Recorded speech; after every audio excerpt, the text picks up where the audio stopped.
episod. Aici suntem cu domnul Radu Rusian, Să știți, o care să-i dăm foc. Dacă auziți acest episod, este ziua lui Zăgeată, să zic. Buga. Este și primul. Am primit mesaj la Facebook. Deci să-i ziceți lui Zăgeată astăzi la mulți ani pentru mâine, pentru că el face vreo 14 ani. Și o lași buletinul la 13 ani, da? Da, nu contează asta. Hai să începem. Deci să ziceți la mulți ani. Hai, mă, să începem. Să trăiască, că a fost un prieten bun și un youtuber bun. Nu? Adevărat? Zici tu. Da. Hai să astăzi să prezentăm cea mai puternică artă care am lucrat-o pe Survivor. Avem grătar românesc în față. Avem cartofi. Avem aici fieră groză, că am fost eu la... Ieri am fost jucat. Aici avem multe porcării. Dai să vă arătăm camera lui Samurai. Ăla nu știu, ăla este nu? Da, normal. Era bine dacă avea niște villageri. Da, n-avem foc, că nu sunt pe... Azi intrăm în camera lui Samurai, vino jos. Hai că eu mă duc să mai coc niște minereuri. Aici e camera lui Samurai. Samurai nu este pe serverul ăsta. Pentru că acum nu joc. Hai să intrăm frumos. Aici are niște pistoane. Aici are niște nimicare. I-am pus eu pistoanele, dar restul sunt goale ce am observat, nu și-a pus nimica. Numai camera asta este o cameră unde poate să fac orice. Netherite. Are de toate omul meu. Adică poate să vadă și de aici inamici. Mamă, dar chiar poți... Mamă, mi-a crescut cartofii ăsta dacă nu sunt eu cartofi. Dar, hatu, să știți că ocupă cu minatul și cu recolta. Deci, cartofi Madin Belarus. Dar noi avem multe chestii made. Bă, dacă Mă arde focul. Faza că Samurai poate să vadă ăia necați el de acolo, fără să-i facă nimica, care e geam. ideea este că ăștia sunt cartofi Madin Belarus. Dacă nu știa... Da, sunt cartofi bio, că noi de fapt stăm într-o groapă. Realitatea este că în Belarus... Bine, al meu, dar știu că este acum să-l văzut.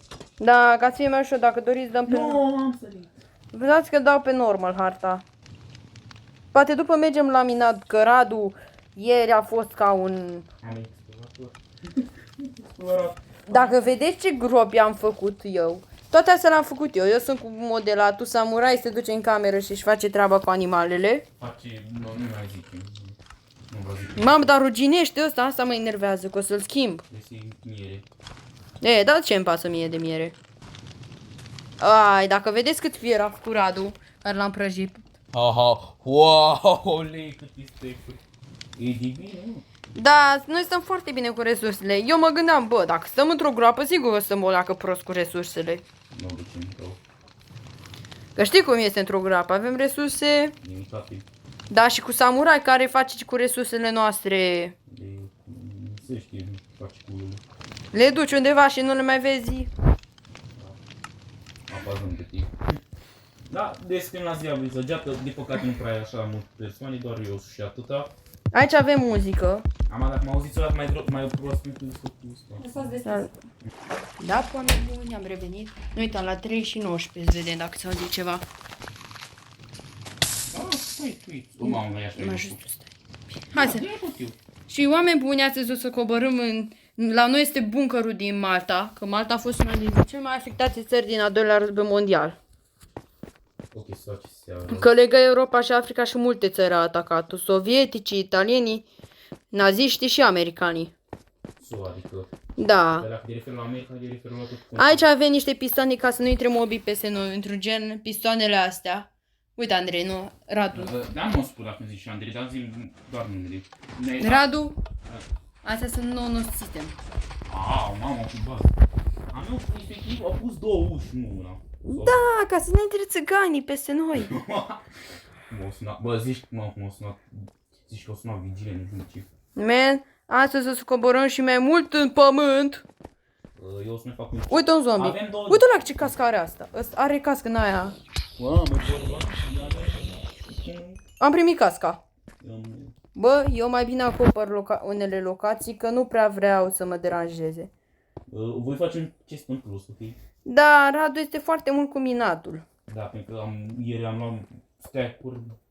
I-a zis lui Radu, hai și tu jos, mă, să mai respiri aer curat, nu numai în peșteră. Asta am făcut aseară, acum auză. Bă, unde-i cu chestul ăsta?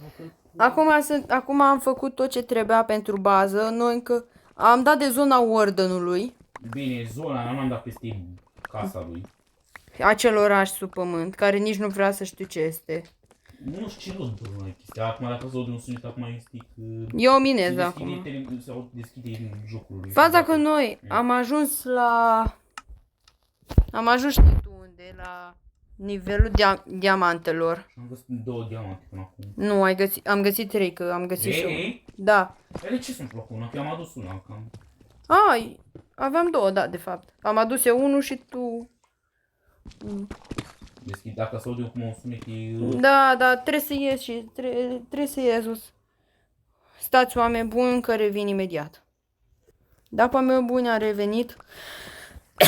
Și-au închis jocul din Xbox. Da, oameni buni, eu acum minez, sper să dăm niște diamante în acest episod. Noi dorim să facem o bază aici. O bază subterană. Într-un fel, 2 baze să avem. Ăsta vreau să-l numim bunker. Da, dacă nu știți, oamenii din Malta trebuie să stea în niște camere sub pământ. Mamă, ce Din cauza story. atacurilor. Avem mai lemn roz, efectiv. Da, că e cel mai apropiat lemn de noi. Ce vrei să fac? Că eu am tăiat Da, și dacă nu știți, eu tai foarte mult lemn.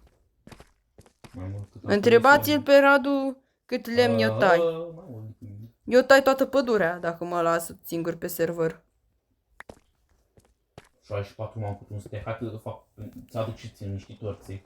Am 17 torțe. Să mai aduc, na, puii mei, să mai vezi, să aduc bine episod. Puii mei. Faza că noi... Dacă ți episodul? Am 15 minute. Dacă mai luăm omului. Asta e că am dat pe limita aia. Scuzați-mă, eu sunt obișnuit cu canalul meu, eu sunt obișnuit să sunt episoade de unor lungi. Dacă e vorba despre... Da, nu uitați să mergeți la casa lui Vigilent. Este tot făcut de mine. Ce putea? Nu mai intră Cosmobi. Dar știi că baby zombie pot intra. Nu pot, am făcut. Am găsit lapis. Da, oameni buni, am găsit lapis acum. Am venit și eu. Noi am găsit foarte multe minereuri valoroase. Dacă am venit... O, s-a zăgeată. Am găsit lapis pe video. Dar mi-e place că domnul Zăgeată, eu nu m-am știut jocul ăsta de o lună și domnul Zăgeată a uitat să-și schimbă avatarul. El nu are skin-ul lui profi, nu are un skin cum l-am eu așa mai schizofrenic, cum l-am avut episodul trecut și acum. Și unul meu are skin de Elix. Măcar să-l schimbe din Steam. Așa mă încurc. Noi trebuie să stăm. Da, dăm, că mi-am 17 torțe. E bun așa? Zi zombie, dar noi n-a trebuit să avem nicio problemă, că e cam acoperit. Da. Mai pun niște torți în sus. Faza că noi, harta asta o avem de nu știu cât timp și noi... Nu am prea mai jucat. Da, o să mai Era minăm... să-și o pierdă la un dat al meu. Da. Nu zic nimic. Ce eram să zic acum? Despre băiatul ăla. Un youtuber care mai vorbim cu el. Da, eram dubios. Bă, dar toți auzi zombie care mă enervează. Unde auzi? De data asta nu mai pot să ascult bine, că nu mai spui căști. Radu Rusean este obișnuit pe căști. Da, și eu așa mă joc toate jocurile, că e toate jocurile, orice joc mă joc pe căști. Da, în fața că nu mai găsim niciun minereu, asta mă enervează.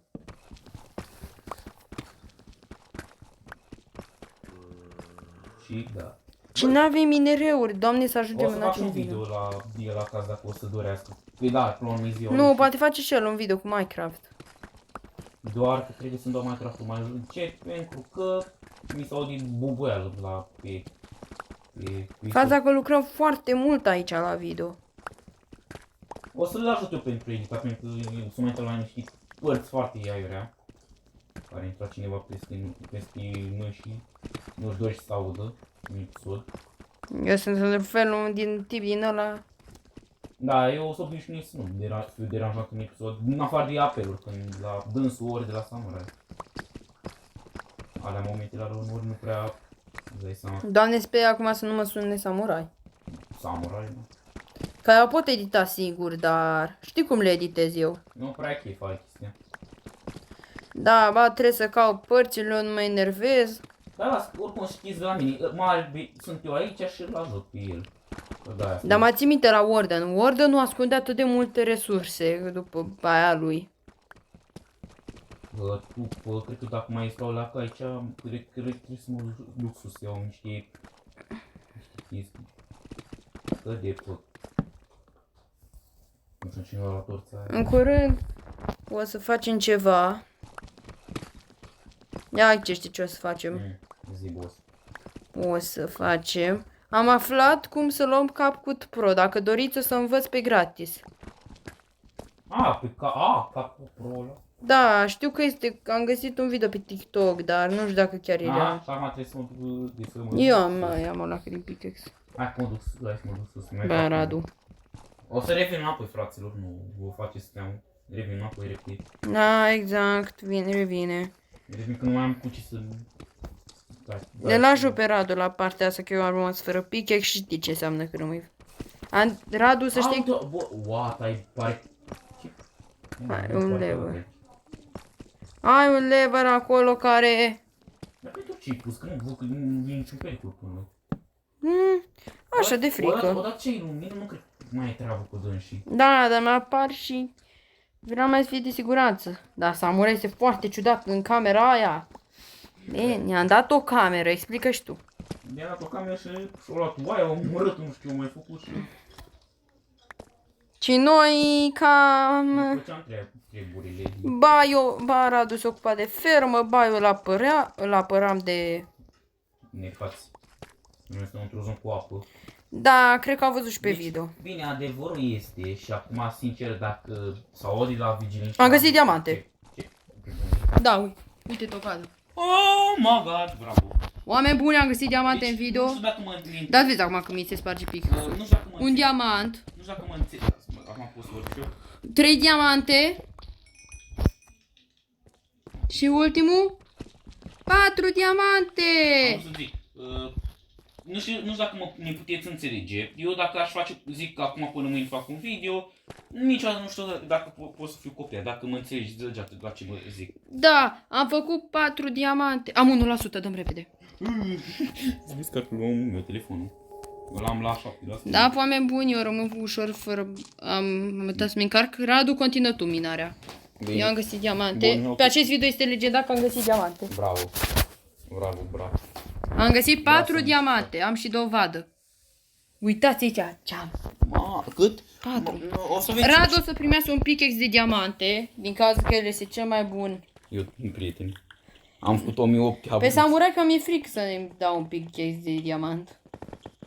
Că știi ce poate face cu el. O să n-ai grijă să-l aruncă pe într-o lavă sau să fie omorât. Și după bacere altul și noi... Că durează mult să le găsești. Suntem nu știu câte persoane care avem grijă de... De bază. Samurai mai se duce în camera lui și nu se mai întoarce de acolo până îl strigi. Băi, vino să-mi ajuți. Vino, bă, și ajută-ne la fermă, bă! Ce stă acolo ca putoarea ordinară? Acum vei să geată, după ceea ce mixul ăsta împreună, acum, Andrei Junior și Vigilent joacă Minecraft, acum vedeți. Ia, dacă fac aia, chiar scrie în comentarii că copiatură. Copiatură, frate, clar. Dacă nu știați, youtuberii ăștia ne-au copiat foarte mult în Mai ales pe viitor. mine. Dar și pe mine m-a copiat. Mamă, ce spune niște copii. Mamă, eu mereu sunt cu proiectele mari, nu știu de ce. Am ceva. Am o problemă, zici că am. Eu. Așa ești tu. Nu știu, am proiecte mari. Eu sunt pe partea de cules. Nu mai țin minte ce am făcut eu pe creativ odată. Mamă. Dacă nu știați, eu am făcut dita mai zgârie norul. Da, chiar pe harta e, da. Arta aia se numește Dubai. Așa de plictiseam, n-am avut ce să mai fac. Eu mai lucrez la noul oraș abonaților, dacă nu știți, și eu revin cu orașul abonaților. Am și Dubai Da, abonaților se numește ăla. Orașul abonaților o să fie mult mai bunătățit decât la vechiul. Diferența că la vechiul era mai, S-a auzit cumva ăla de la Warden? nu știu. Mi s-a părut că s-a auzit. Înseamnă că te-ai apropiat de Warden. Înseamnă că putem să avem o bază pe lângă Warden. Da, noi am dat de un loc din ăla. Dar nu... Mai tare, nu are probleme, nu? Da, n-am nicio problemă. Să nu s-o dai era nexul ăsta tot din fricul. Singura chestie care nu-mi place mie mult este când cineva mă deranjează. Sau Bă. când copie, pentru că tu stai și chinui jocul, să cauți joc sau faci o idee și altul să dai copie. Nu știți cât de enervant e. Și după aia când zici, bă, tu chiar copii, el, persoana o face ca proasta și crede că nu... Da, se uite din nou ăla de la Warden, se aude. Să vezi acum că se aude cum iasă Warden-ul. Că știi că la face un zgomot, zici că-i... Nu, trebuie să faci un bloc ca să nu se spuneze. Știi asta, nu? Da, știu, este un bloc care îi dă atenția. Îi spune, bă, ai pe cineva prin zonă. Hai că deschid și un episod acum. Da, oameni buni, ăsta a fost episodul nostru de astăzi. Eu am fost Alex Segeat Albastru Norcon și v-am lăsat.